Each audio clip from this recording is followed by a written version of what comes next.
ब्रह्मा का पिता है, कौन विष्णु की मां, शंकर का दादा कौन है, हमको दे बता। ये जानने के लिए कृपया सुनिए जगत गुरु तत्वदर्शी संत रामपाल जी महाराज के अमृत वचन, सर्व पवित्र धर्मों के पवित्र शास्त्रों के आधार पर। जब उसने सोचा कि जब मैं बाहर पढ़ता हूं तो ये ठीक पावे है और माँ के सामने जाता हूं इसमें यह के बिजली गिरे, तो बाहर से ही आंगन से ही उस पर नजर टिका ली। अपने घर में घुसने से पहले उस पर न्यू करता था, कति में डांट रहा नजर, अकमाता सुनाओ सुना। उसके सामने अक्सर पलट गए जैसे कंप्यूटर में पलट जाया करे। अरन्यों का में पकड़ गया, बैठ गया कलेजा पकड़ के। उसकी माँ बोली रे बोलता क्यों ना, तेरी बोलती क्यों बंद होगी विद्वान, बोल क्या लिख रखा है इसमें। वह कागज हाथ से छूट गया उसके। उसकी माँ बोली बेटा भगवान आए हैं, तेरी बुद्धि भ्रष्ट हो रही है, ये 4 अक्षर सीख के और तू विद्वान पाक रहे है। जो ज्ञान उस परमात्मा का है तेरे पास तक कख भी नहीं बेटा, मैं तेरी भी कथा सुन रखी है, बहुत दिन हो गए। अब अपनी माँ के चरणों में पड़कर रोने लग गया। मैं बोला माँ मैं तो घना नीच हूं, सचमुच जो वो बोलना थे सारी लिखी पुराणों में, जो वो बतावे थे, और मैंने अहंकार वश कति नहीं मानी। तो माँ बोली बेटा मेरी आत्मा कह रही है तू इकलौता पुत्र है, और तू ऐसा बरान माटी ऐसी दुर्गति होगी तो कुत्ते की योनि में जागा। बेटा यह विदुता काम नहीं आवे, भगवान की शरण और वो मंत्र में काम करेंगे, मेरी आत्मा खुश हो जाएगी, तो नाम ले ले। मैं बोला माँ मेरे साथ चलो, मैं अब तो जाऊंगा, मैंने शर्म आवेगी। अब चल मैं तेरे साथ चलूंगी बेटा। जाके चरणा में डाल दिया कि परमात्मा तेरा बालक है, भूल होगी इससे और नाम दे दो। परमात्मा बोले कोई बात ना बेटा, सारे मेरे ही तो बच्चे हैं, जिस दिन ये मुझे पहचान लेंगे झगड़ा ही मिट जाएगा। इस प्रकार सर्वानंद का कल्याण हुआ।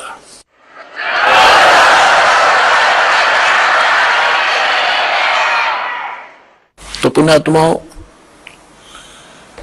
अब क्या समस्या आई। अब सर्वानंद विद्वान सब जाने बड़ा महापुरुष और सब वेदों का ज्ञाता सब रखे उसने। अब वो समझावे औरों को कि भी वास्तविकता ये नहीं है, ये है जो परमात्मा ने ज्ञान सुनाया था। अब सर्वानंद की कोई नहीं माने, क्यों काल ने दोनों जाल फैला रखा और उसको जाटते घेर दिया ब्राह्मणा ने, पंडित होकर दानक का चेला हो गया। ज्ञान तो स्वीकार करना दूर रहा, उसका इतना विरोध कर दिया, लेकिन वो भगवान को पहचान चुका था। उसने समझ में आ गई थी जाटते कहते कुछ भी डाल दो, मेरा तीर दाव लग गया। तो दोनों माँ बेटा ने भक्ति करी और अपना कल्याण करवाया। तो पुण्यात्माओं आपका सौभाग्य है कि आज ऐसे ही परमात्मा आपके पीछे पड़ा हुआ है।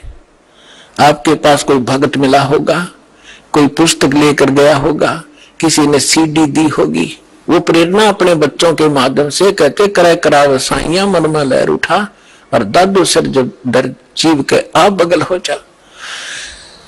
परमात्मा कहते हैं गोता मारो स्वर्ग में और जा बैठू पाताल, गरीब दास ढूंढता फिर वो अपने हीरे मोती लाल। मैं रो तू सृष्टि को सृष्टि रोया मोहे, और कह कबीर इस योग को कोई समझ नहीं सकता कोई। मैं तुम्हें रो रहा हूं कि तुम मेरे बच्चे हो, तुम काल का फंस गए हो, तुम्हारी यहाँ कितनी दुर्गति हो रही है, कोई मनुष्य जीवन में सुखी नहीं, अगले जन्म में क्या हालत होगी, कुत्ते और गधे की योनियों में आप जाओगे। और आप मुझे खोज रहे हो, हे भगवान, हे सर्व सुखदाई, हे संकट मोचन। और मैं कहता हूं मैं भगवान हूं, तुम नखरे करते हो, तो भगवान कैसे होगा। धानक है, जुला है राम और कृष्ण भगवान, और किसी को राहत नहीं मिल रही। तो परमात्मा कहते मैं रोवत हूं सृष्टि को, क्योंकि तुम मेरे बच्चे हुए फंस गए गलत जगह पर। मैं रोवत हूं सृष्टि को, सृष्टि रोए मोहे, और कह कबीर इस योग को समझ नहीं सकता कोई। जिसमें धर्मदास जी को परमात्मा मिले और फिर उनको सतलोक लेकर गए, फिर उनको छोड़ा, वापस अपने यथास्थान को दिखाकर अपनी वास्तविकता से परिचित करा के जब परमेश्वर ने धर्मदास जी को नीचे छोड़ा तो फिर वो समझ गए, क्योंकि सारी लीला मालिक ने की हुई थी।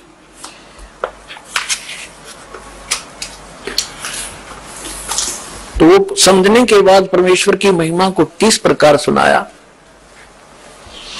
धन धन सतगुरु सत कबीर भगत की पीड़ मिटाने वाले। धन धन सतगुरु सत कबीर भगत की पीड़ मिटाने वाले भगत की पीड़ मिटाने वाले भगत की पीड़ मिटाने वाले। धन धन सतगुरु सत कबीर भगत की रहे नल नील यतन कर हार तब सतगुरु से करी पुकार। रे नल नील यतन कर हार तब सतगुरु से करी पुकार। जा सत रेखा लिखी अपार सिंधु पे सिला तिराने वाले। जा सत रेखा लिखी अपार सिंधु पे सिला तिराने वाले। धन धन सतगुरु सत कबीर भगत की पीड़ मिटाने वाले भगत की पीड़ मिटाने वाले भगत की पीड़ मिटाने वाले। धन धन सतगुरु सत कबीर। दसी सर्प ने जब जा पुकारी इंद्रमती अकुला डसी। सर्प ने जब जा पुकारी इंद्रमती अकुलाए। आपने तुरंत करी सहाय बरूली मंत्र सुनाने वाले। आपने तुरंत करी सहाय बरूली मंत्र सुनाने वाले। धन धन सतगुरु सत कबीर भगत की पीड़ मिटाने वाले भगत की पीड़ मिटाने वाले भगत की पीड़ मिटाने वाले। धन धन सतगुरु सत कबीर भगत की पीड़ कराने वाले। धन धन सतगुरु सत कबीर भगत की पीड़ मिटाने वाले। एक समय बनारस के अंदर, काशी के अंदर एक दामोदर नाम के बहुत बड़े व्यापारी रहा करते थे, बिजनेसमैन। उनका अपना एक पोत था, समुद्री जहाज था, और उसके साथ वो व्यापार करने के लिए समुद्र मार्ग से दूसरी स्टेटों में जाया करते थे।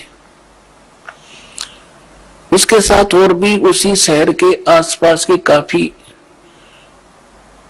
अन्य बनिए लोग भी साथ जाते थे उसके जहाज में किराए पर, और अपना सौदा लाया करते थे। सेठ जी बाहर गए हुए थे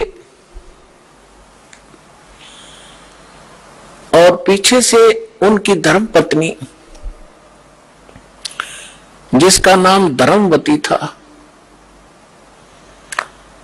वो बहुत धार्मिक थी। सेठ दामोदर भी बहुत नेक आदमी थे, भक्ति बहुत विश्वास करते थे परमात्मा में। और हमारे हिंदू समाज के अंदर राम और कृष्ण, गणेश और इन भगवानों से ऊपर कोई हमारा इष्ट नहीं था। और ये सभी क्रियाएं हम किया करते थे, जो वो कर रहे थे, जो हम करते हैं वैसे ही वो किया करते थे। उसमें परमात्मा के बहुत से शिष्य हो गए थे और बहुत दुख दूर हो गए थे। एक दिन ऐसे ही उस सेठ की पत्नी धर्मवती के पास एक बहन गई उसके पास कि बहन, हमारे घर पर सत्संग है, आप आ जाओ। तो उसने सोचा चल, वो बहन ज्यादा उसके निकट थी और पहले कई बार चर्चा कर रखी थी उसने परमात्मा की, तो धर्मवती ये कहा करती, कभी आसपास आपके गुरुजी आवे तो उसमें बताना, मैं दीक्षा अगर ज्ञान समझ में आ गया तो मैं दीक्षा लूंगी, वैसे नहीं लूंगी। तो उस बहन ने अपना सत्संग करवा लिया और उसको अपनी सहेली को आमंत्रित किया। अपनी आत्माओं परमात्मा का ज्ञान, और ज्ञान सब ज्ञानड़ी, कबीर ज्ञान सो ज्ञान, जैसे गोला तोब को करता चले मैदान। परमात्मा ने सृष्टि रचना सुनाई। परमात्मा जहां भी नया सत्संग करते थे सबसे पहले सृष्टि रचना सुनाया करते थे, और फिर मालिक की वाणी में उनके शब्द में ज्यादा कसकती आत्मा तुरंत खिंच जाती थी। सारा ज्ञान सुना। धार्मिक देखो पुण्यात्मा होती है ना, वो घनी अटपट नहीं करा करते, सारा प्रमाण सामने और फिर अग्रम अग्रम। तो धर्मवती उस बहन का एकदम सिर गया शरीर। जब सत्संग परमात्मा ने कर लिया 2 घंटे और बैठ के 10-20 भगत थे, अपने अपने कहने लगे, तब उसने परमात्मा ने कहा बेटा दीक्षा लेगी। वो कहने लगी महाराज मेरी आत्मा तो मानना है मैं दीक्षा लूं आपकी, मुझे ज्ञान पूर्ण रूप से समझ में आ गया। कुछ तो उस बहन ने कई बार सुना रखा था और फिर परमात्मा ने फिर उसको सही सुचारू कर दिया। पर भगवान ने तो एक समस्या है मेरे सामने। तो परमेश्वर कबीर जी ने कहा बोल बेटा क्या शंका है वो बता मुझे।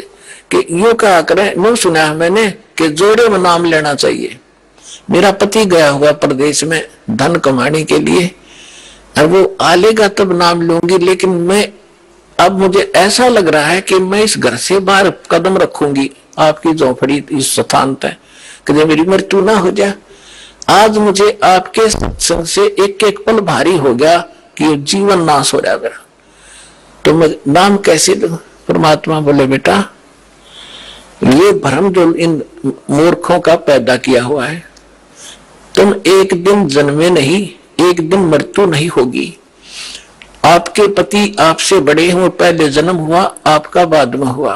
फिर उसने कहा जी मैंने उनसे पूछा नहीं है और आज तक मैंने कोई भी काम उनसे बगैर पूछे किया नहीं है, और कहीं वो मुझसे नाराज ना हो जाए, मैं पाप की भागड़ ना बन जाऊं।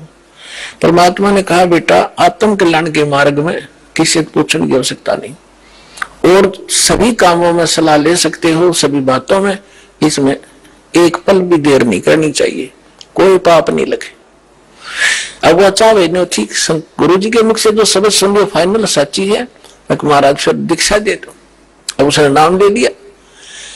अब रोज ये मंत्र आप देख रहे हो, ये मंत्र दिया करते दाता सबसे पहले, केवल बीच बीच के 5। अब हम हिंदू इनके ऊपर आरूढ़ थे ही, लेकिन वो मंत्र गलत जाप करे थे। ये मूल मंत्र है इनके। जैसे आपको बहुत बार बताया है, जैसे एक भैंसा होता है या जो बैल होता है, खागड़ जिसने कहे, उसने वैसे कहे जाओ भैंसा भैंसा, कतई नहीं सुने। अरे एक बार न्यू कर दिया हुर्र, वो न्यू देखोगा और भाग उसकी तरफ दौड़ना हो जाएगा। तो उसका अट्रैक्शन है, विवश है, उसके उस शब्द से वो खिंच जाता है। तो ये वो मंत्र है। और परम संत से लिए बिना ये मंत्र सूखे जाप करने तो लाभ नहीं हो। एक नियम है, उस नियम के अनुसार ही आपने चलना पड़ेगा। तो ये मंत्र दिए उसने, मतलब गदगद होगी, अक्सर भगवान ही नता। ये यही तो हम देवता पूजा करते थे। परमात्मा ने कहा बेटिया पूजा नहीं है, ये यहाँ के संरक्षक हैं, और मूल पूजा तो सतगुरु की है। और परमात्मा ने उस समय ये तत्व और सत और सार, ये सार नाम ये छुपा कर रखना चाहिए। प्रथम मंत्र इसलिए दिया था कि इनके संसारिक काम सुलझे रहेंगे, इनको सुख होता रहेगा, इनकी भगवान में आस्था बनी रहेगी, और इस मंत्र से इनका जन्म मनुष्य का होता रहेगा। इन आपको यहां तक लाना था, इस बिचली पीढ़ी तक। धर्मदास मेरी लाख दुहाई, ये मूल ज्ञान और मूल मंत्र की बाहर ना जाए। मूल ज्ञान बाहर जो पड़ी, बिचली पीढ़ी हंस नितर ही। मूल ज्ञान तब तक छुपाई जब तक द्वादश पंथ ना मिट जाए। जब तक ये कलयुग 5505 वाला समय नहीं आना था, तब तक इसको गुप्त रखना था। सभी महापुरुषों से परमात्मा ने प्रतिज्ञा दिला दी थी। तो इस मंत्र को पाकर तो गदगद होगी, खूब डट कर भजन करे। आत्मा बिल्कुल खुश होगी। जो भूत प्रेत की बात आई थी थोड़ी बहुत सबके घर में बढ़ रही है, वो भाग भूगे, उड़गी शिकाया होगी।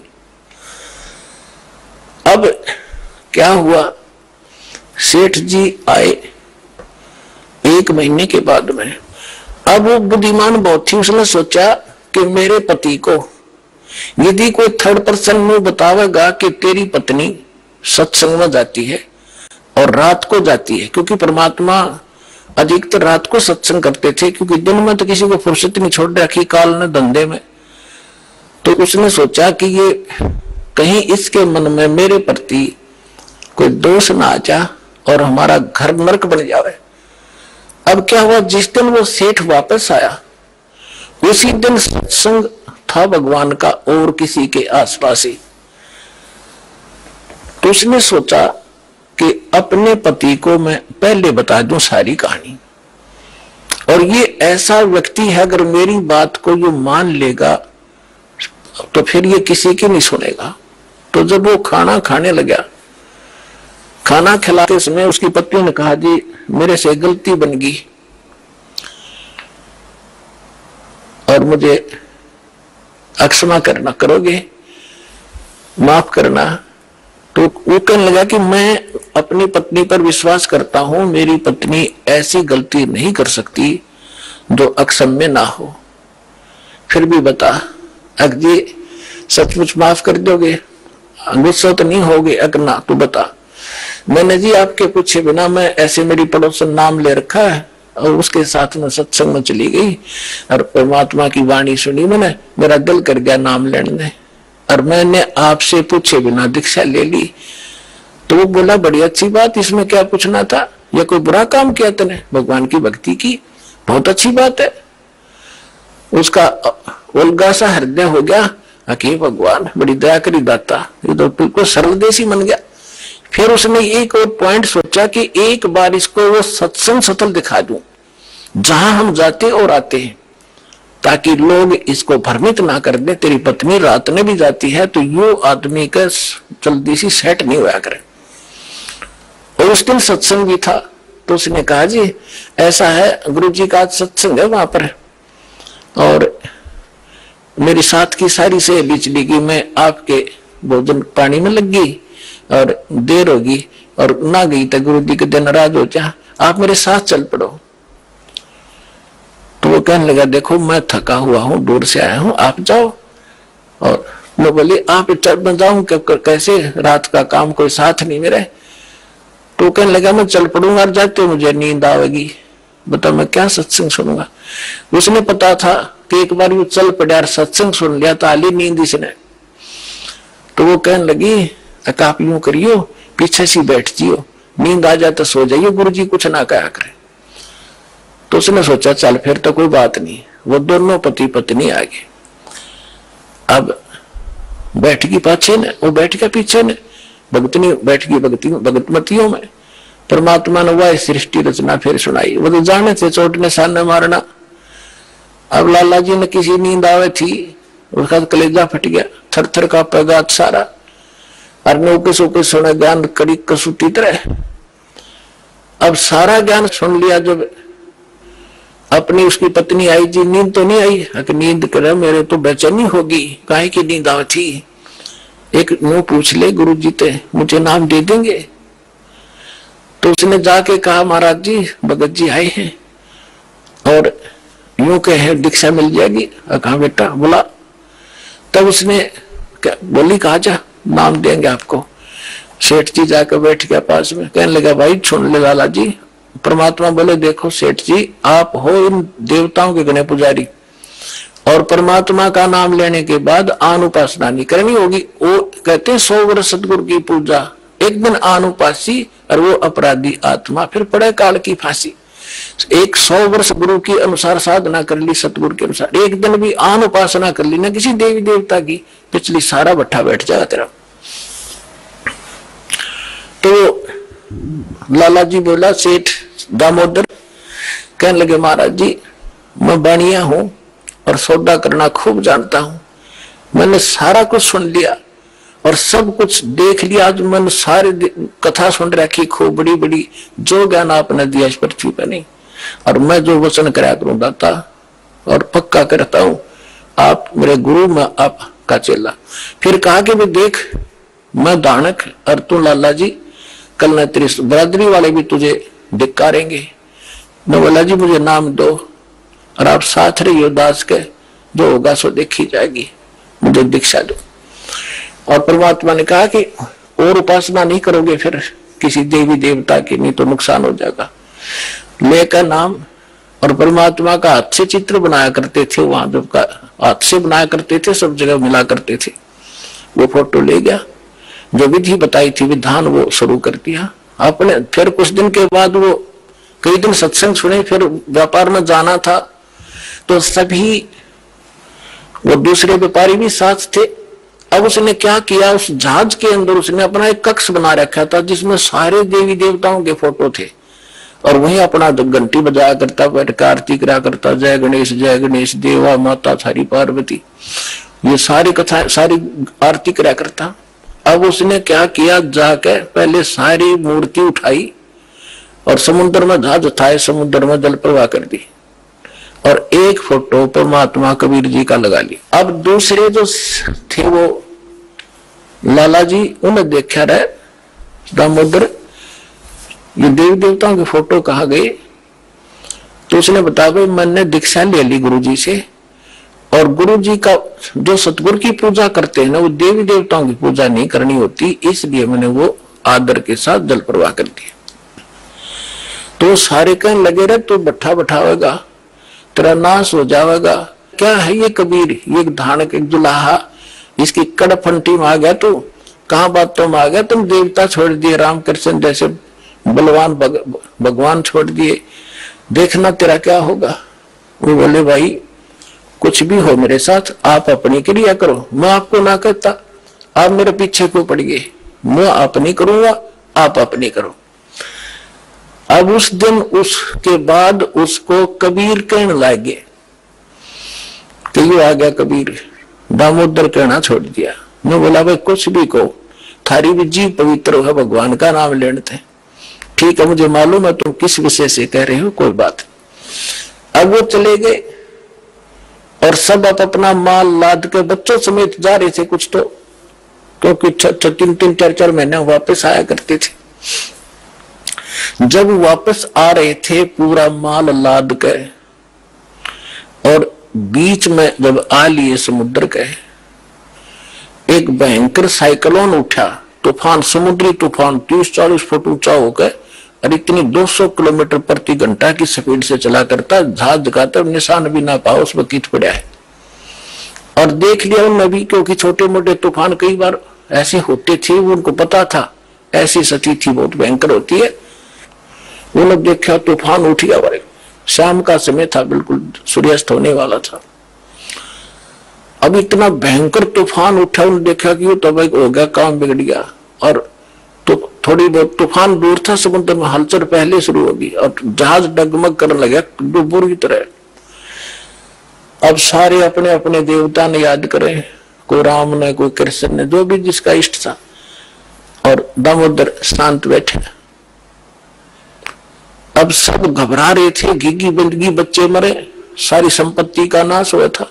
तो वो कहने लगे दामोदर आप क्यों नहीं अर्ज करते अपने गुरुजी से कि मैं क्या करूंगा, मेरा गुरुजी तो गरीब सा व्यक्ति है, मेरे भगवान, और आपके इसे ताकतवर भगवान जी ने पहाड़ तक ठा दिए, आप बच्चों घोड़े में बच जाऊंगा, आप कर लो अपनी अर्ज।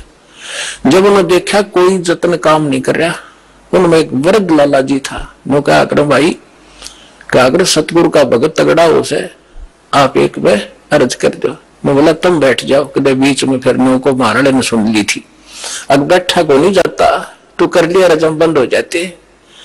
तब दामोदर ने कहा था, परमात्मा आपका ज्ञान समझ में आ गया, और मैंने आपकी महिमा इनका घड़ी गा रखी है, और दाता मुझ नीच के, ठीक है आप तो समर्थ हो, सक्षम हो, कुछ भी कर सकते हो, अगर आज कोई उकचुक होगी, मुझ नीच के कारण होगी, मेरे में कोई त्रुटि होगी, मैं आपकी मर्यादा ठीक नहीं कर पाऊंगा, ये परमात्मा आपकी बेइज्जती का कारण ये दास बनेगा, मुंह कहकर बेहोश हो गया। हृदय से पुकार के इस बात ने सोचकर मैं तो बहुत क्या करता, परमात्मा यूं कर दिया, उसका यूं कर दिया, उसके ऐसे कर दिया।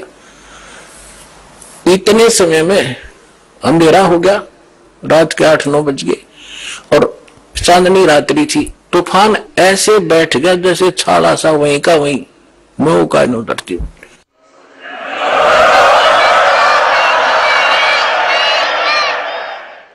और समुद्र के जल में जरा से भी हलचल नहीं।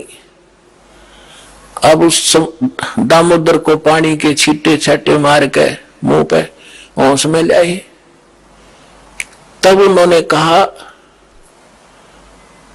कि भाई दामोदर, हमसे बड़ी घनी गलती हुई, हमने आपके गुरुदेव की बेइज्जती करी, हम कति नीच प्राणी हैं। और उन्होंने संकल्प कराया था कि यदि आज जान बच गई, हमारे भगवान तो फेल हो लिए, जब आज ये तूफान रुक गया, हमारी जान बच गई, दामोदर हम तेरे साथ चलाएंगे, नाम लेंगे उस परमात्मा का। तब दामोदर को कंधे पे बैठा लिया लालाओं ने। हमें बोले बोलो दामोदर की जय। ने बोला नहीं, जय बोलो जिसने ये काम कराया है, बोलो कबीर परमेश्वर जी की जय हो।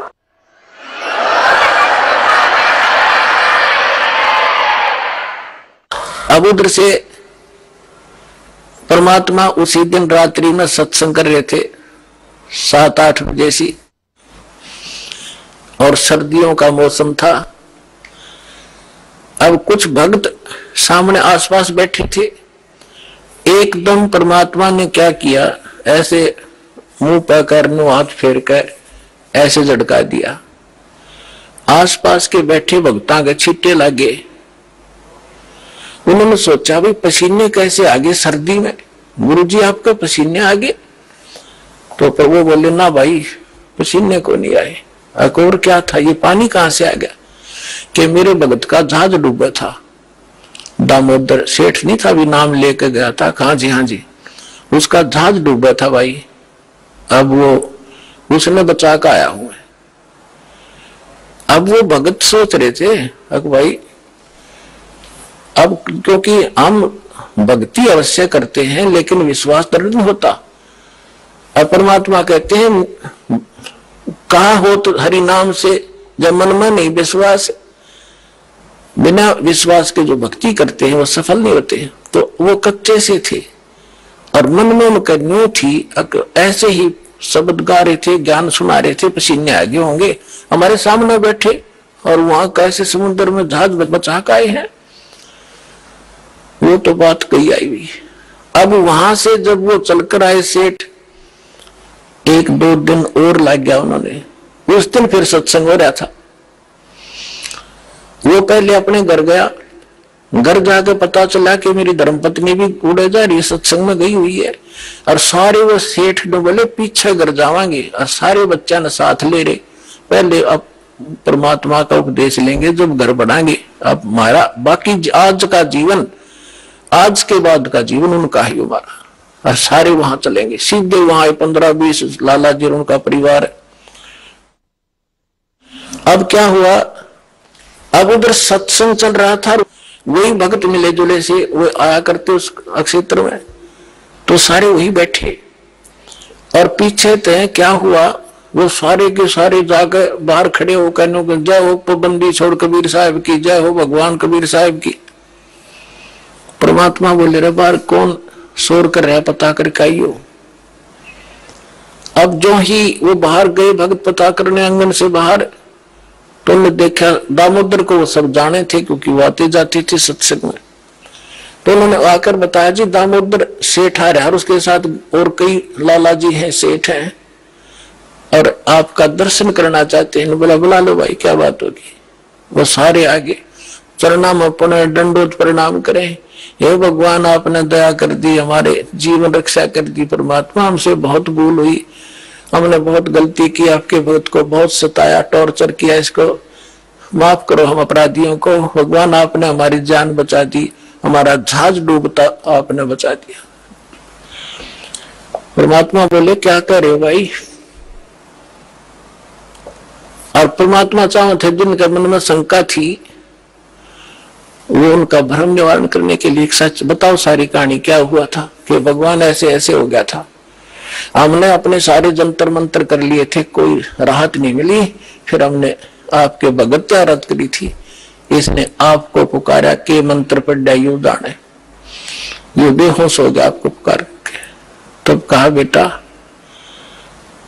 मैं ही विभाग पहुंचा था और आपकी रक्षा करी थी, और आपका अब सौभाग्य है कि आपको संकट आपके लिए वरदान सिद्ध होगा कि आपका समझ में आ गई और आप यहाँ आगे दीक्षा लो और अपना कल्याण कराओ। सभी ने नाम लिया, उनका कल्याण हुआ। बोलो सतगुरुदेव।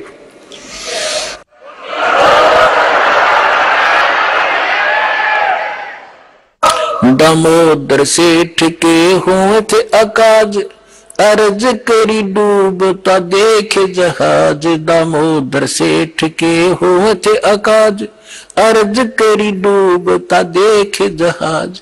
लाज मेरी रखियो गरीब नवाज, समुद्र से पार लंगाने वाले। लाज मेरी रखियो गरीब नवाज, समुद्र से पार लंगाने वाले। दन दन सतगुरु सत कबीर भक्त की, पेड़ मिटाने वाले सत सही।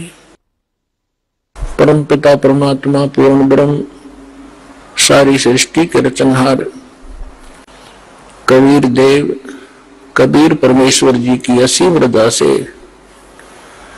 आप सभी पुण्यात्माएं सत्संग सुनने के लिए उपस्थित हुए।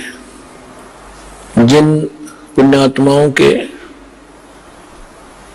जिन प्राणियों के पुण्य बहुत ज्यादा होते हैं उनको मानव शरीर प्राप्त होता है। मानव शरीर दो प्रकार से प्राप्त होता है। एक तो टर्न वाइज मिलता है। परमात्मा का विधान है कि इस जीव को भले ये कितना ही निकम्मा हो, 84 लाख प्रकार के प्राणियों के कष्टों को पूरा एक चक्कर लगाने के उपरांत इसको एक मानव शरीर परमात्मा अवश्य दिलवाते हैं।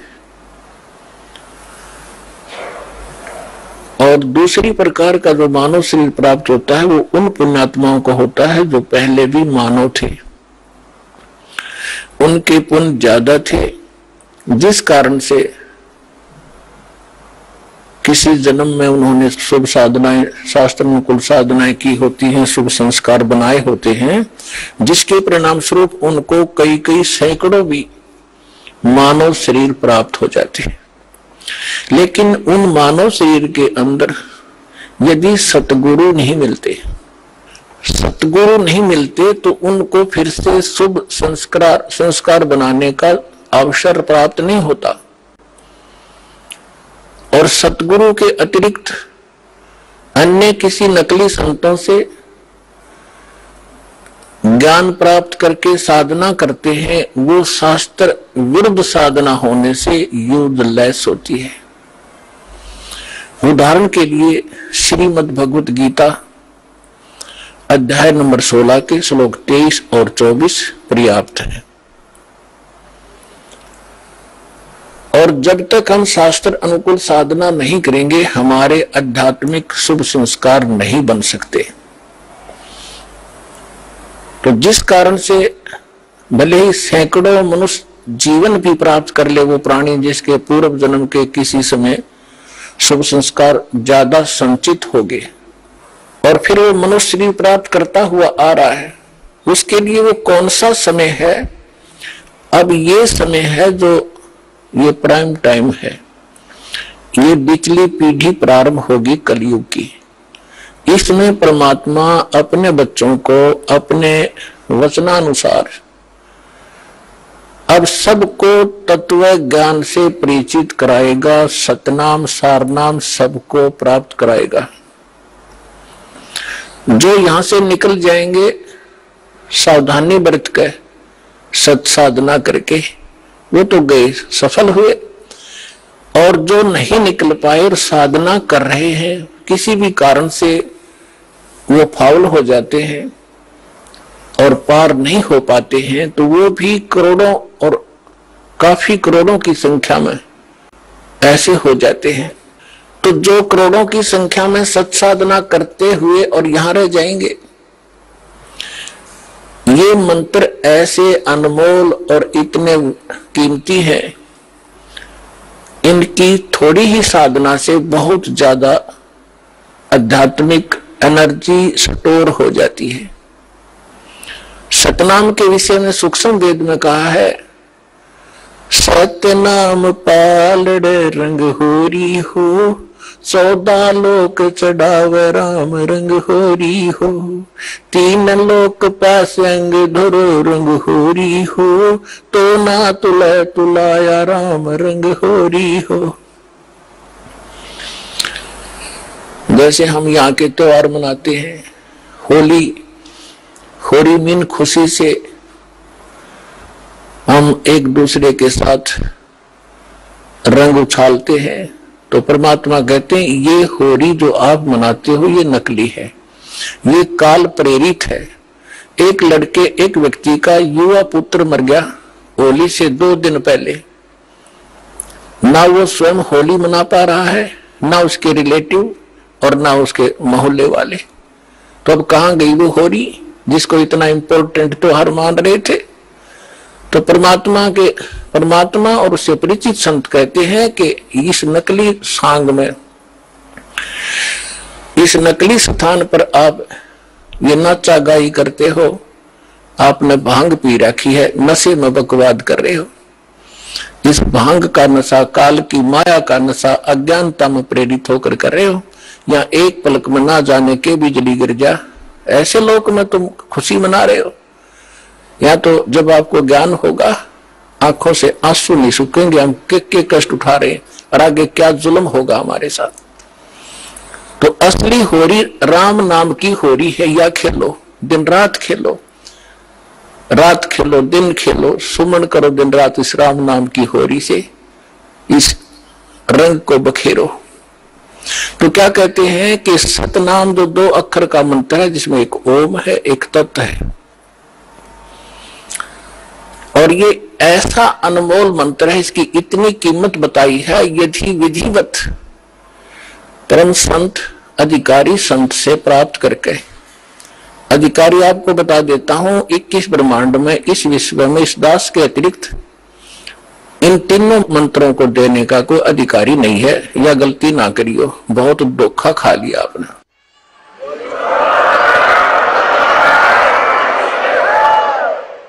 और कोई निकम्मी आत्मा इस दास से मंत्र प्राप्त करके स्वयं संत बनकर ये दान कर रहा है, वो महा अपराधी है भगवान का। और धोखेबाज है, वो डुप्लीकेट बना रहा है वो पासपोर्ट, जो आगे जाके आपको बहुत धोखा देगा। उसको काल का पक्का दूत समझना, उससे आप भी बचना, और जहां तक संभव हो जिसने उनको फंसा रखा है उन भाई बहनों को भी सतर्क करना प्यार से। तो क्या बताते हैं, इस सतनाम के 2 अक्षर के मंत्र का श्वास उश्वास से नाम जपना होता है। परमात्मा कहते हैं, श्वास उश्वास में नाम जपो, व्यर्था सांस मत खो, ना जाने इसी श्वास को आवल हो कि ना हो। फिर क्या बताते हैं कि ये इतना एक श्वास का एक सतनाम, एक भी आपने सुमन कर लिया विधिवत अधिकारी संत से, और बिल्कुल सावधानी से, यानी सिमरन जब करते हो सतनाम का, बाहर जो मंत्र छोड़ते हो उसके ऊपर उसकी अंदर से जो उच्चारण होता है, श्वास के द्वारा महसूस होता है मैं क्या बोल रहा हूं, और बाहर श्वास छोड़ते समय कौन से मंत्र का उच्चारण होता है, उसको अजप्पा जाप कहते हैं। बाहर छोड़ते हैं, उस मंत्र के उच्चारण पर आपकी सुरत और नृत्य लगी रहे, मन लगा रहे। अंदर जौन सा लेते हैं, जो 2 अक्षर में से एक अंदर लेते हैं, उसके ऊपर भी आपका ध्यान रहे। वैसे मतलब नहीं कि हाथ में माला फिरती रहे, सांस चलता रहे और सुमन होता रहे, ये नहीं चलेगा। सुरत नृत्य और पवन स्वरित नृत मन पवन, ये चारों पदार्थ एकत्रित करने होते हैं। जब श्वास, पवन माने श्वास से सुमन करते हैं तो उसके ऊपर हमारा स्वरित और नृत और मन और श्वास चल ही रहा है, ये पवन, इन चारों को एकत्रित रखना है। तो ऐसे एक सिमरन आपका पूरा हो गया। जल्दी नहीं करे इसमें, ये सहज मार्ग है। कई जल्दी के मारे मन फटाफट खींच दे मीटर सिमरन का, प्यार से करे चाहे थोड़े कर ले, उसकी कीमत होगी। और सिमरन करे ध्यान से, बगैर सुरत नत लगाए कोई सिमरन हो रहा है वो काम असफल नहीं होगा। तो ऐसे किया हुआ सतनाम का एक सिमरन की कितनी कीमत बताई है पुण्यात्माओं। जिस व्यक्ति ने कभी लाल सुना ना हो, हीरा देखा भी नहीं हो, उसकी कीमत का पता ना हो, सुना भी ना हो, और उसको कोई एक पत्थर दिखावा कि ये एक चमकीला पत्थर जो आपको नजर आ रहा है ये करोड़ रुपए का है। अब सामने वाले ने कभी ये देखा नहीं, कभी उसका व्यवहार उससे पड़ा नहीं, तो वो मानने या ना मानने पर उसकी कीमत ज्यों की त्यों है। इसी प्रकार इस सिमरन की जो दास आपको दे रहा है ये हीरे हैं। मोती मुक्ता दर्शत नाही, ये जग है सब अंदरे, दिखत के तो नैन चश्म इनका फेरा मोतिया बंदरे। चारों युग में मेरे संत पुकारे, और कूक कहा हम हेलरे, हीरे माणिक मोती बरसे, ये जग चुगता ढेल रे। परमात्मा ने कहा कि मैं चारों युगों में आया हूं। सतयुग में सतसुकृत नाम था मेरा, और त्रेता में मुनिंदर, द्वापर में करुणा में, और इस कलयुग में कबीर नाम से मैं आया हूं। तो चारों युगों में मैं आया हूं। और परमात्मा का विधान वेदों से आपको बहुत बार बताया है कि वो परमात्मा कैसी लीला करता है। ऊपर रहता है सतलोक में, सह शरीर मनो सदृश है, वहां राजा के समान एक सिंहासन पर विराजमान है। वहां से गति करके आते हैं या अच्छी आत्माओं को मिलते हैं, उनको अपने से परिचित कराते हैं सचखंड सतलोक ले जाके, फिर उनको वापस छोड़ते हैं। फिर वो परमात्मा से परिचित महापुरुष परमात्मा के उस यथार्थ ज्ञान को संसार के अंदर फैलाते हैं, और परमात्मा स्वयं भी वही काम करने के लिए आते हैं। एक कवियों की तरह लोकोक्तियों के माध्यम से अपने ज्ञान को प्रचार करते हैं। तो क्या बता रहे हैं, चारों युग में संत पुकारे, कूक कहा हम हेल रे, हीरे माणिक मोती बरसे, ये जग चुगता ढेल रे। हम सत्य ज्ञान और सत्य साधना रूपी हीरे और मोती आपके सामने बखेरते हैं, और आपने उनकी पहचान नहीं है। आप ये कंकर पत्थर आन उपासना, अन्य देवी देवताओं की पूजा, ये भूत पूजाएं करके आप कंकर पत्थर इकट्ठे कर रहे हो, ये सोचकर ये बहुमूल्य होंगे। तो यहां परमात्मा कहते हैं हीरे मोती माणिक बरसे, ये जग चुगता ढेल रे। तो ये जो श्वास का सिमरन है ये लाल है आपका, और ये जितने भी एकत्रित करोगे इनकी उतनी ही कीमत होगी जो अभी दास बताने जा रहा है। क्या बताते हैं कि एक सिमरन आपने कर लिया श्वास का, एक सतनाम के 2 अक्षर का, एक मंत्र बाहर छोड़ा, दूसरा अंदर लेते हैं, ये एक कंप्लीट मंत्र बन गया। देख कितना आसान सी बात, चलते कर लो, बैठ के कर लो, लेट के कर लो, सफर में बस में कर लो, रेलगाड़ी में कर लो, इतना सिंपल वे। इन अज्ञानियों ने इसको पहाड़ बना रखा था, खड़े होकर तपो, ढूंढने लगा लो, व्रत रखो, जंगलों में जा बैठो, और फिर जंगल में चले गए, रोटी के लिए फिर आए गृहस्थी के पास, दिए माई अंडा धक्के खाते। अब सारा काम अव्यवस्थित कर दिया इन लोगों ने, अज्ञानियों ने। तो क्या बताते हैं परमात्मा कि इस सतनाम के एक सिमरन की कितनी कीमत है। ओए होए, सतनाम पालड़ रंग होरी हो, तराजू के तखड़ी के एक पलड़े में सतनाम के एक सिमरन की कीमत रख दो, और दूसरे में पृथ्वी लोक की पूरी कीमत, स्वर्ग लोक की कीमत और पाताल लोक की कीमत, तीन ये तो पासंग है। और दूसरी में 14 लोक है, विष्णु जी का लोक, ब्रह्मा जी का लोक, शिव जी का लोक, दुर्गा का लोक और ये निरंजन का लोक, और ऊपर जो स्वर्ग के अंदर महास्वर्ग के अंदर आगे कई डिवाइड कर रखे। ऐसे कुल मिलाकर 14 लोक में बनते हैं, तल उतल ये नीचे के। परमात्मा कहते हैं 14 के 14 लोकों की कीमत दूसरे पलड़े में रख दो। एक पलड़े में सतनाम की एक वैल्यू और उधर 14 लोक चढ़ावे राम रंग हो रही हो, और 3 लोक पासिंग धरे, पृथ्वी लोक, स्वर्ग लोक और पाताल लोक की को तो गिनती में भी नहीं है इसकी, उसके सामने कीमत। अब पासिंग क्या होती है? अब आजकल के बच्चे तो नहीं जानते होंगे, लेकिन हमारे समय के हम अच्छी तरह जानते हैं। हमारा खूब पाला पड़ा है, किसान परिवार में जन्म था। हमारे पिता जी के पास ये सेठ लोग कणक लेने आते थे, तो उस समय वो कहा करते भी सेठ जी तराजू चेक करा तेरी। वो चेक कराता था, उसमें कुछ एरर होती तो उसको ठीक करने के लिए उसी जैसे गेहूं तोल रहे हैं, गेहूं से थोड़े से कनक लिया और दूसरे पलड़े में डाल दी जाती है। वो पासिंग ठीक करने के लिए, पासिंग माने एरर, उसके लिए वो कणक रख दी जाती है, उधर ही बट्टे रख दिए जाते हैं, दूसरी साइड पलड़े से फिर कणक तोली जाती है। तो वो जो एक मुट्ठी कणक डाली है वो पासिंग है, वो सौदे में नहीं आती, वो तो व्यर्थ में पड़ी है। वो चाहे ग्राहक की तरफ जाओ और चाहे धनी की तरफ रह जाओ, उसकी कोई ध्यान नहीं करता। वो पासिंग है, यानी इतनी कम वैल्यू है। तो आप कितनी पुण्यात्मा हो और कितना सिमरन आप करते हो, और आप कितने धनी होते जा रहे हो अध्यात्म के। कबीर साहब कहते हैं, कबीरा सब जग निर्धना, धनवंता ना कोई, धनवंता सो जानियो जिस पर राम नाम धन हो। अब आज अरबपति है और कल मृत्यु हो गया, भक्ति करी नहीं, तो कल क्या है? वो गधापति है। फिर वो गधा बनकर घूम रहा होगा, कुत्ता बनकर गलियों में सैर सपट्टे कर रहा होगा, टट्टी खा रहा होगा, खा के यहाँ का धन।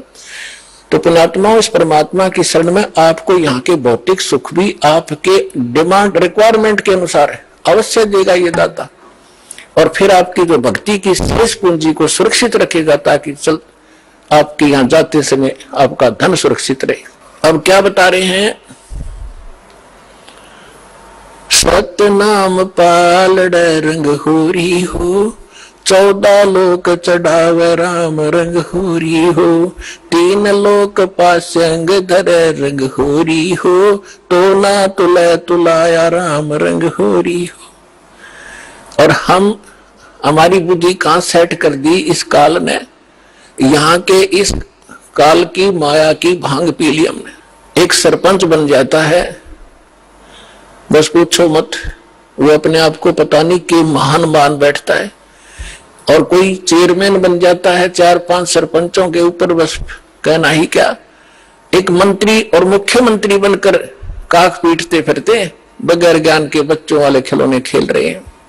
और आप वो हो जो मनुष्य जीवन के इस उद्देश्य को प्राप्त कर रहे हो, सफल कर रहे हो। तो कहने का दास का तात्पर्य है, जिस प्रसंग को लेकर चले हैं उसी पर आते हैं कि जैसे अब ये परमात्मा का मार्ग प्रारंभ हो गया है, परमात्मा का आदेश है कि पूरे विश्व में जाओगा। परमेश्वर ने इस काल के साथ एक कमेंटमेंट हुआ था। काल तो ये राजी हो गया था, उसने तो चतुरता करी थी कि कलयुग में ये इतने कंडम हो जाएंगे, भक्तिहीन भी हो जाएंगे और इनकी वृत्ति भी खराब हो जाएगी, ये भक्ति के योग नहीं रहेंगे, सब चापलूस हो जाएंगे, विकारी बन जाएंगे।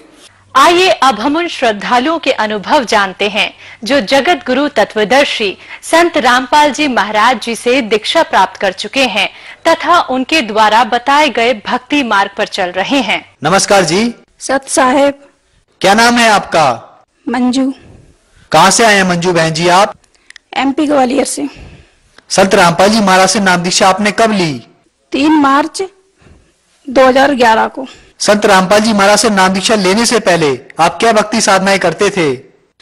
मैं माता दुर्गा देवी की बहुत भक्ति करती थी, शिवरात्रि का व्रत भी रखती थी, 9 ग्रहों का भी व्रत रखती थी, और करवा चौथ का व्रत है, और सभी मंदिरों पे जाना, तीर्थों पे जाना, हर जगह जैसे करते थे। तो जो आप इतने व्रत रखते थे तथा मंदिरों में भी जाते थे, फिर संत रामपाल जी महाराज की शरण में आप कैसे आए? हमारे पति देव ऑटो चलाते हैं, तो वो एक दिन क्या वो मालिक गुरु जी का कहीं वो हो रहा था, प्रचार हो रहा था ज्ञान गंगा पुस्तक का, तो हमने हमारे पति देव वो लेके आए ज्ञान गंगा पुस्तक, तो वो बोले कि लो तुम ये किताब पढ़ लो, तुम्हें ज्यादा अच्छा लगता है, ज्ञान आस्था ज्यादा है परमात्मा में, तुम ये किताब पढ़ो, बहुत अच्छा ज्ञान है इसके अंदर। तो मैंने कहा ठीक है। तो मैं उस किताब को 2-3 दिन तक बिल्कुल नहीं पढ़ा, मेरे पास टाइम ही नहीं था, क्योंकि सर्दी का टाइम था उस टाइम। तो एक दिन क्या हुआ, मैंने काम से निपट के मैं बोली किताब देखते हैं कैसी किताब, इस किताब में पढ़ के भी देखते हैं नाम इसका ज्ञान गंगा कैसा क्या है। तो मैंने उस किताब को उठा के पढ़ा। उस किताब को पढ़ने पर ऐसा लगा कि पता नहीं क्या हो गया मुझे, उस किताब को छोड़ने का मेरा मन ही नहीं कर, ऐसा लगता पढ़ता ही जाओ। ऐसा ज्ञान आज तक हमने कभी ना सुना था, ना कभी देखा था, कभी इस ज्ञान वालों को सुना ही नहीं था, अलग से ही ज्ञान था बिल्कुल। तो हमने बस उस किताब को पढ़ने के बाद ही हमने संत रामपाल जी महाराज से अरदास लगाई, परमात्मा अगर आप कहीं भी हो तो हमें अपनी शरण में ले लो। फिर 15 दिन बाद मैंने मम्मी पापा को भी किताब दी वो ज्ञान गंगा, उन्होंने भी पढ़ी, वो भी कहने लगे ठीक है तुम जाओगी तो हमें भी ले चलना। फिर 15 दिन बाद सत्संग आया, तो मैंने अपने पति से कहा, तो बोले ठीक है चलो चलते हैं। तो हम लोग यहाँ से निकले, मम्मी पापा और हम चारों लोग गए थे। तो हम बस वहां पहुंचे और इस तरह मालिक का नामदान मिला हमें। बहन जी, जो आपने पहले देवी देवताओं की पूजा की, दुर्गा की पूजा की, व्रत भी किए, उन सब से आपको क्या क्या लाभ मिले? सर कोई भी लाभ नहीं हुआ उससे हमें। एक तो कभी कोई भी हर तरह का हमेशा बीमारी में रहना, हमेशा परेशान रहना, घर में एक पैसे के लिए परेशानी होना, और हर तरह से हम दुखी थे, कोई भी लाभ नहीं होता था हमें। हमेशा हर चीज से परेशान, हर चीज को एक चीज के लिए तरसना, कुछ भी लाभ नहीं हुआ था हमें उससे। तो फिर संत रामपाल जी महाराज की शरण में आने के बाद क्या आपको कोई लाभ भी प्राप्त हुए? संत रामपाल जी महाराज की शरण में आने के बाद पर डे हमें लाभ होता है, हर पल महाराज के परमात्मा के हमारे साथ होने का हमें एहसास भी होता है। पहली बात, जैसे हमारे पहले में आर्थिक स्थिति बहुत खराब थी, कर्जा भी इतना था कि सोच के हम लोग दिनों रात दुखी रहते थे। और हमारे बगल जी गाड़ी ऑटो चलाते थे, तो कभी मिल जाती थी, कभी नहीं मिलती थी, किसी को देने वाले कभी देते थे, कभी कहते थे अभी हमारा अब नहीं दे रहा गाड़ी तुम्हें, तो गाड़ी भी नहीं मिलती थी, तो हम कभी चलाते हुए बैठे रहते थे वो। तो एक दिन क्या हुआ, जैसे हम नामदान लेके आए, उसके 2-4 दिन बाद ही, कुछ दिनों बाद हमारे रिश्तेदार थे, वो बोले भाई साहब हम गाड़ी ले लें, अगर आप चलाना चाहो तो परमानेंट आप ही चलाना। हमने कहा मालिक की रजा हो गई, चलो परमानेंट गाड़ी तो मिली, बस हमें उससे फिर परमानेंट गाड़ी मिल गई। और उसके 1 साल होने के बाद ही मालिक ने ऐसी रजा कर दी कि 2012 में ही हमारे परमात्मा ने ऐसी रजा की कि अपनी खुद की ऑटो बना ली हमने। और आज हमारे पास मालिक की रजा से 3 गाड़ियां हैं, और अपनी खुद की गैरेज है, और सब लाभ है। और एक बार संत रामपाल जी महाराज ने हमारे बच्चे को जीवन दान दिया। एक दिन ऐसे साइकिल ऑटो स्कूल से आ रहा था, वो साइकिल से जाता है, तो एक बहन आई, सामने से उसको बहन दिखाई दी है, पर उसमें एक्सीडेंट कब हुआ उसको कुछ खुद भी कुछ नहीं पता उसको। अब वो उसका सामने से बहन आके, और उसके इतना तेज एक्सीडेंट हुआ कि उसकी साइकिल का रिम शायद पहिया को टेढ़ा हो गया, और बच्चा भी कम से कम जमीन से 5 फुट तक ऊपर उछल गया, और नीचे आके वो साइकिल पे ही बैठा। उसको ये नहीं पता चला मेरा एक्सीडेंट हुआ भी है या नहीं हुआ है, सिर्फ उसको इतना एहसास हुआ कि कुछ झटका सा लगा था। पूरे मोहल्ले के लोग इकट्ठे हो गए, उधर जो मकान बने हुए थे सब इकट्ठे हो गए, बच्चे का एक्सीडेंट हो गया, बच्चा, और सब लोगों ने गाड़ी वाले को रोक के, बस गाड़ी वाले को रोक लिया। बच्चे ने कहा सब छोड़ दो, कुछ नहीं हुआ मुझे, और कह के घर आ गया। उसने मुझे बताया भी नहीं। मैं जब 1-2 घंटे बाद जब घर से बाहर, कमरे में से बाहर निकली, तो मैं साइकिल देखी, मैंने बेटा साइकिल में क्या हो गया? बोला मम्मी पता नहीं, मेरा एक्सीडेंट हो गया था शायद, उसी टाइम पे ये गाड़ी मतलब साइकिल खराब हुई है। मैंने कहा कैसे एक्सीडेंट हो गया? कि बहन आ रही थी सामने से, पर मुझे सामने गुरुजी खड़े दिखाई दिए सफेद कपड़ों में, और बस मुझे नहीं पता फिर कब क्या हो गया, मैं सही हूँ। उस साइकिल को देख के जी कोई नहीं कह सकता इसके साइकिल में बच्चा हो वो बच भी गया होगा, और हमारे बच्चे की इतनी से खरोच भी नहीं आई। अभी की बात है कुछ दिन पहले की, मेरा बड़ा वाला लड़का गोलेगुंज में उधर जा रहा था कहीं, तो मोटरसाइकिल से एक ऑटो वाले ने आके साइड से ऐसी टक्कर मारी, तो उसको पता ही नहीं चला। वो कह रहा मम्मी मैं गिरा हूँ, कैसे खड़ा हो गया मुझे खुद पता नहीं, कब मैं गिर गया कब खड़ा हो गया।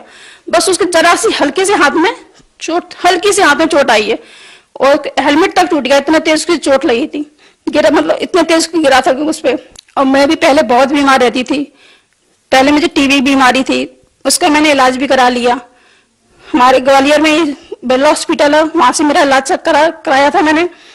तो इलाज के बाद में वो तो बीमारी टीबी बीमारी तो ठीक हो गई, पर उसके बाद में तुरंत ही झटके आने लगे। मुझे जरा सी टेंशन कर लो मैं एकदम बेहोश हो जाती थी और झटके आने लगते थे, और दवाइयां करा के बहुत परेशान हो गए थे हम। कम से कम महीने की 4-5 हजार रुपए की दवाइयां आ ही जाती थी, और एक गरीब आदमी के लिए 4-5 हजार रुपए की दवाइयां लेना बहुत मुश्किल हो जाता था। पर जब से हमने नामदान गुरुजी से नामदान लिया है, रामपाल जी महाराज जी से, तब से हम सारी बीमारी हमारी बिल्कुल सही हूँ। मैं उस दिन से मैंने आज तक कोई भी दवाई नहीं ली है, बिल्कुल सही हूँ मैं एकदम। संत रामपाल जी महाराज की दया से अब हमारे घर में सब सुख है और सब ठीक है बिल्कुल। तो बहन जी आपने बताया कि आपके साथ कुछ परेशानियां थी, आपके बच्चों को एक्सीडेंट में संत रामपाल जी महाराज ने बचाया, आपकी परेशानियां भी ठीक हुई। तो जो समाज आज आपको सुन रहा है, आप उन्हें क्या संदेश देना चाहोगे? मैं उन सबसे प्रार्थना करना चाहूंगी कि संत रामपाल जी महाराज का सत्संग सुने, और वो सारे वेदों से, गीता जी के आधार पर, सारे पुराणों के आधार पर ज्ञान बताते हैं, उनका ज्ञान सुने समझें, फिर संत रामपाल जी महाराज की शरण में आकर अपना जीवन का कल्याण कराएं। धन्यवाद जी। सत साहेब।